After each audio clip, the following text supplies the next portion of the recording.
Cutter तो देखो, cutter का काम है काटना। अगर वो सब्जी काटने के लिए तो अच्छी बात है, अगर किसी इंसान को काटने के लिए लिया है तो वो बहुत गलत है। उसको एक धर्म से नहीं जोड़ना चाहिए। मैं चाहे वो लड़की मुस्लिम हो या हिंदू हो या क्रिश्चियन, किसी भी धर्म की हो, इंसानियत पे जोड़ना चाहिए। जो जुर्म करने वाला होता है ना, वो किसी धर्म का नहीं होता। वो ना हिंदू होता है ना मुसलमान होता है, क्योंकि ना हिंदू धर्म सनातन धर्म में ना इस्लाम धर्म के अंदर इसको बिल्कुल जायज़ नहीं। वो इंसानियत से परे होता है। जब वो जुर्म करता है ना, उसके दिमाग में इस्लाम नहीं होता, उसके दिमाग में सनातन नहीं होता, उसके दिमाग में होता है इसको काटना है।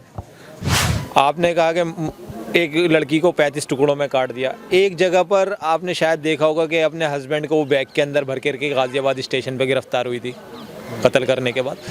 एक देश एक कानून की मांग पे आप क्या कहेंगे? एक देश एक कानून होना चाहिए सर। और का एनआरसी? एनआरसी भी आना चाहिए। लेकिन आप कह रहे हैं कि हमें कोई दिक्कत नहीं, लेकिन आपके ही कुछ भाई हैं जो दिक्कत करके आंदोलन करते हैं। सर जिन्हें दिक्कत है वो आपको बता दिया गया है, बाकायदा पूरी की पूरी नेशनैलिटी खुली हुई है। टर्की भी खुली हुई है, दुबई में भी खुलती रहती है बीच बीच में, और जगहों पर भी नेशनैलिटी खुलती रहती है। अप्लाई करें, पैसा है उन लोगों के पास जो इन चीज़ों में इत्तेफाक रखते हैं। ना मैं किसी से डर रहा हूँ, ना मैं छुप रहा हूँ, कि मैं कह रहा हूँ कि सब जगह की नेशनैलिटी खुलती हैं, हर जगह नेशनैलिटी मिल रही है मुस्लिम कंट्रीज़ में। जाएं वहाँ पर एनआरसी ना कराएं, अपना आराम से रहें, कोई दिक्कत नहीं है। यहाँ पर रहेंगे तो कानून जो बनेगा उसके हिसाब से रहेंगे हम लोग, कोई दिक्कत नहीं है। हमारा जो काम है, जो हमारे जो मुस्लिम राष्ट्रीय मंच चल रहा है मुसलमानों को लेके, कि एजुकेशन के लिए, उनका फलाह के लिए, कि भाई एक हाथ में कंप्यूटर एक हाथ में कुरान हो, इसके लिए हम उस पर काम करेंगे। हम फालतू कामों में क्यों इतना इन्वॉल्वमेंट करेंगे? हम तो ये देखेंगे कि भाई कैसे लोग एजुकेशन हो जाए, कैसे लोग सही रास्ते पे आ जाए। समाज के कुछ यूथ ऐसे भी हैं जो एक हाथ में चाइनीज कटर और एक हाथ में कुरान की बात करते हैं। उनका मैं कुछ नहीं कहूँगा। क्या कहेंगे सर आप? नहीं, उनका तो पूरा विरोध है कि कटर जो है, देखो कुरान तो है ही, कुरान तो हमारी किताब है, मुबारक किताब है, आसमानी किताब है। लेकिन कटर का जो आपने कहा, कटर का तो कुरान का तो हाँ, तो गलत जगह नाम लिया जा रहा है ना कुरान का। आप तो कह रहे हैं पवित्र किताब है और पूरा समाज मानता है पवित्र किताब है, लेकिन उसके नाम पे जो कट्टरता समाज में बढ़ी है उसको कैसे एक मुस्लिम राष्ट्रीय मंच खत्म करेगा? नहीं, कट्टरता का तो विरोध करते आ रहा है, मुस्लिम राष्ट्रीय मंच भी करता आ रहा है, सब लोग करते हैं। कट्टरता तो गलत ही है। कट्टरता किसी भी धर्म की हो गलत ही कहेंगे, चाहे हिंदू धर्म हो या इस्लाम धर्म के अंदर होता है कट्टरता। क्योंकि आपने जो बताया कटर बताया, कट्टरता बताया, चाइनीज़ कटर। हाँ, तो चाइनीज़ कटर क्या इंडियन कटर भी हमारे लिए तो वही है। काटता तो दोनों है ना, इंडियन हो या चाइनीज़ हो। आपने चाइनीज़ का नाम क्यों लिया? मुझे यही कंफ्यूज हो गया मैं तो। आपने चाइनीज कटर ऑर्डर किया था ऑनलाइन, इसलिए मैंने चाइनीज कटर का नाम लिया। कटर तो देखो, कटर का काम है काटना। अगर वो सब्जी काटने के लिए तो अच्छी बात है, अगर किसी इंसान को काटने के लिए लिया है तो वो बहुत गलत है। अब एक मसला अपन दिल्ली का छोड़ दें, झारखंड के एक गांव में पूरे परिवार ने मिलकर एक लड़की की हत्या कर दी, वो भी उस पे आप क्या बोलेंगे? और 50 टुकड़ों करके उसके सबको फेंक दिया गया। देखिए, उसको एक धर्म से नहीं जोड़ना चाहिए। मैं चाहे वो लड़की मुस्लिम हो या हिंदू हो या क्रिश्चियन, किसी भी धर्म की हो, इंसानियत पे जोड़ना चाहिए।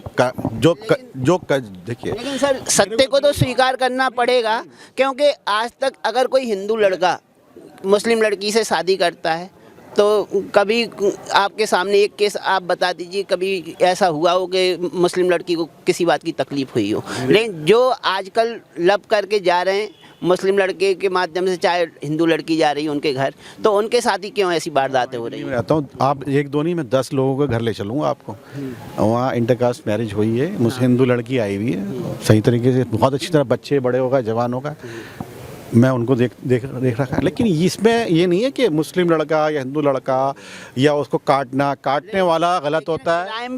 क्राइम रेट किस परसेंटेज में किसके फेवर में जा रहा है, इस पे तो बात होनी चाहिए ना। तो ये एक मिनट भाई साहब, एक मिनट।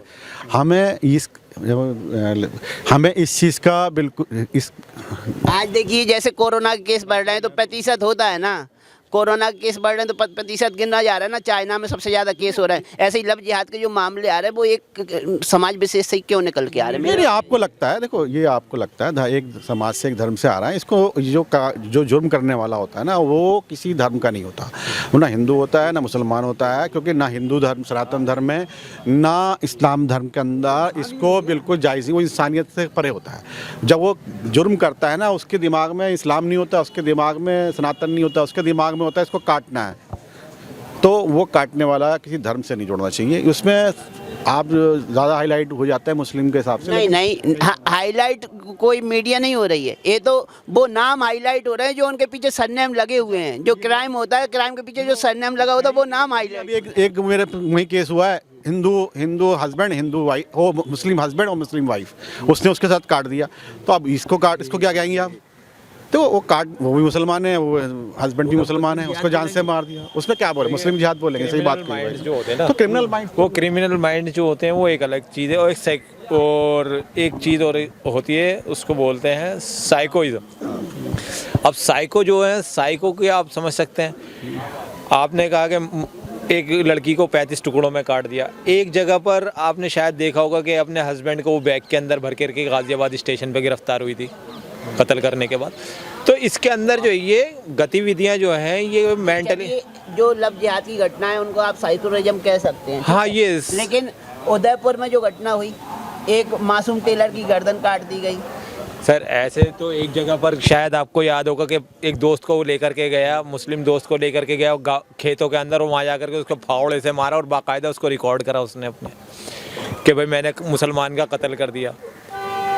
तो इस तरीके की अगर चीज़ें आप जोड़ते रहोगे ना तो ये इख्तिलाफ बहुत बढ़ते रहेंगे, ये आपस में मोहब्बत नहीं बढ़ेगी। नहीं, इख्तिलाफात बढ़ेंगे। क्राइम रेट की बात आप एक बात बताएंगे, मैं उसकी कार्ड पर दूसरी आपको एक बात बताऊंगा, तो इसमें हमारी मोहब्बत नहीं बढ़ रही, इसमें हमारी दूरियां बढ़ रही हैं। मोहब्बत कैसे बढ़नी चाहिए? मोहब्बत एक दूसरे से गले मिलें, एक दूसरे से मोहब्बत करें, इन चीज़ों को एक तरफ रखें, जो चीज़ है उसके कानून पे छोड़ें।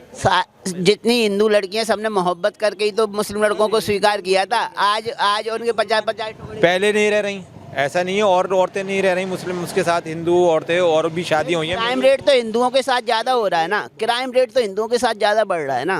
देखने पर है ना, देखने पे क्या, आप उदाहरण बताइए, कोई मुस्लिम लड़की हिंदू के घर आई हो और उसका कत्लेआम किया गया। सर मैंने, आप सोशल मीडिया के ऊपर, मैं तो एक क्वेश्चन देखिए बहुत सारे केसेस ऐसे हैं जिसके अंदर एक पुलिस वाले ने पुलिस वाला नहीं, पुलिस डिपार्टमेंट से था, वो यूपी के किसी उसमें उसने शादी करी, उसके बाद वो बुरी तरीके से थाने में ही उसे मार रहा है, लड़की को बुरके के अंदर, उसकी माँ को भी मार रहा है, उसकी बेटी को भी मार रहा है, अपनी बच्चों को भी मार रहा है जो उससे पैदा हुई थी। तो ये अगर आप सोशल मीडिया पे चलते रहोगे सर, ये आपस में इख्तिलाफात बढ़ते रहेंगे। मैं आपसे गुजारिश करूँगा कि इन इख्तिलाफात को आप ना बढ़ाएं चैनल के थ्रू, इन चीज़ों को। एक देश एक कानून की मांग पे आप क्या कहेंगे? एक देश एक कानून होना चाहिए सर। और का एनआरसी भी आना चाहिए। लेकिन आप कह रहे हैं कि हमें कोई दिक्कत नहीं, लेकिन आपके ही कुछ भाई हैं जो दिक्कत करके आंदोलन करते हैं। सर जिन्हें दिक्कत है वो आपको बता दिया गया है, बाकायदा पूरी की पूरी नेशनैलिटी खुली हुई है, टर्की भी खुली हुई है, दुबई में भी खुलती रहती है बीच बीच में, और जगहों पर भी नेशनैलिटी खुलती रहती है। अप्लाई करें, पैसा है उन लोगों के पास जो इन चीज़ों में इत्तेफाक रखते हैं, करें वहाँ पर अप्लाई। मैं आपसे कहना चाह रहा था, एक आपका पक्ष जो मानवता में विश्वास रखता है और एक पक्ष ऐसा भी है जो लव जिहाद में विश्वास करता है। सर लव जिहाद, फिर वही आपका घूम करके वही आप लव जिहाद पर आ जाते हैं। लव जिहाद हम ऐसी मानसिकता है, फिर वो लोग कौन है जो आंदोलन करते हैं, जो देश के पक्ष में कानून नहीं बनने देते हैं, जो जनसंख्या नियंत्रण कानून का विरोध कर रहे हैं, जो का विरोध कर रहे हैं, जो एनआरसी का विरोध कर रहे हैं। ना मैं किसी से डर रहा हूँ, ना मैं छुप रहा हूँ, कि मैं कह रहा हूँ कि सब जगह की नेशनैलिटी खुलती है, हर जगह नेशनैलिटी मिल रही है। मुस्लिम कंट्रीज़ में जाएं, वहाँ पर एनआरसी ना कराएं, अपना आराम से रहें, कोई दिक्कत नहीं है। यहाँ पर रहेंगे तो कानून जो बनेगा उसके हिसाब से रहेंगे हम लोग, कोई दिक्कत नहीं है। कानून एनआरसी में क्या प्रॉब्लम है, क्या चीज़ ऐसी करी है एनआरसी के अंदर, क्या ऐसी चीज़ है जिससे डर लग रहा है लोगों को? ये तो आपके पक्ष के लोग जो सर उनको कौन समझाएगा है, वो सब चीज़ों के लिए तैयार हैं, उन्होंने अपनी तैयारी कर रहे हैं कि भाई मैं बच जाऊँ इस चीज़ से। कोई डरने वाली बात नहीं है। भ्रम बनाया जाता है कि वोट परसेंटेज किस तरीके से बढ़ेगी। कांग्रेस की मट्टी ख़राब हो गई थी, कांग्रेस ने अपना वोट फिर परसेंटेज बढ़ा लिए, 7 सीटें लेकर के आ गई, जहाँ 4 सीटें 5 सीटों पर आ गई थी वहाँ पर बढ़ाने लगे। तो इस तरीके से धीरे धीरे अपने आप को बढ़ाया जाता है। चलिए, धन्यवाद आपका।